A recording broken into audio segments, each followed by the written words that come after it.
Hey guys, it's Pitch Black Wings, and today we're going to be looking at how to draw skulls, or rather, how I draw skulls. All of them basically start with the same shape, which is a big circle.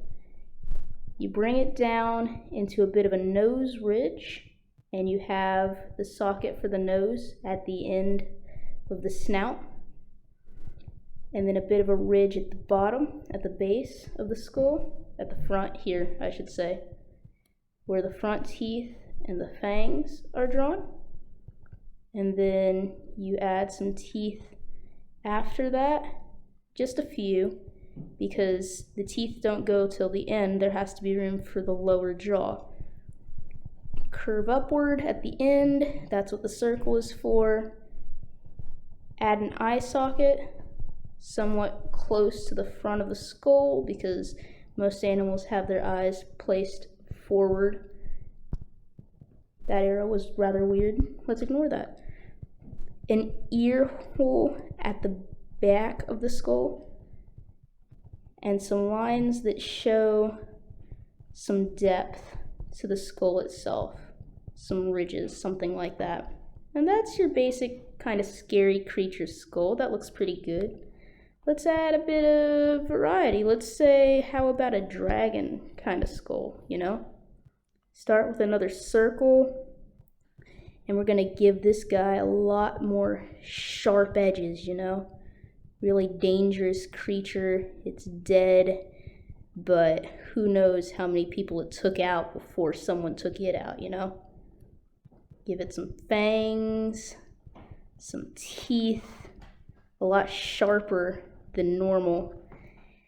Let's make sure that that ridge is very pronounced as we go into the back. We're gonna want, maybe some fins there, a nice hollow for the ears, and a slanted, let's give it a more slanted eye socket. Some more ridges, make sure that it's well defined. And let's give it some horns too, because why not? It's a dragon. What's a dragon without some horns? Let's add some horns on both sides. Give it a pair.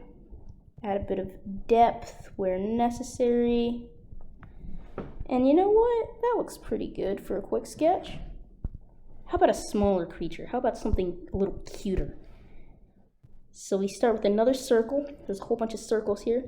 And we're gonna have a teeny tiny muzzle and a teeny tiny nose hole. And some teeny tiny teeth, because this is a cuter creature. It doesn't need a whole bunch of teeth. It kills you with its cuteness. A very large eye socket proportionate to the body. Same with the ear socket. And it's gonna have a bit of ridges, but not as many as you'd expect, because it's a smaller, cuter creature. And that's what smaller, cuter creatures look like when you bring them down to just a skull. What else? Another big skull feature you see is sometimes tusks. How do tusks work? So you start with another kind of normal muzzle here, normal little nose ridge. Bring it down to the teeth. You've got some teeth in front, but the fang, the big canine that would usually be there, is gonna turn into this giant tusk. It's gonna curve upward. It's gonna have some lines, some ridges up there. It's gonna really look dangerous. And of course, it's gonna have some teeth behind it, because that's not the only tooth in your mouth, but that's gonna be the main tooth. And this guy is gonna have a pretty large eye socket. It's gonna have two tusks, so you're gonna put one behind it, like so. And then you're gonna give him an ear hole, and that's how he looks. Now, let's see if we can fill some of these in. This guy, he looks kind of spooky. He might be some sort of wolf. Imagine that. So that might be who he was when he was alive. This guy is a dragon. It's really easy to imagine what he looks like when he was alive. Just give him some fins, give him a bit of depth, and he looks pretty intimidating already.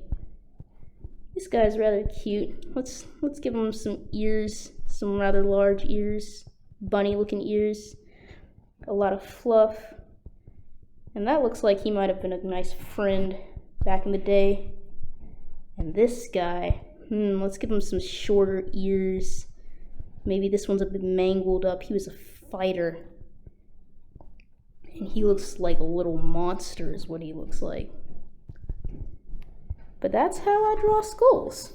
Hope you enjoyed.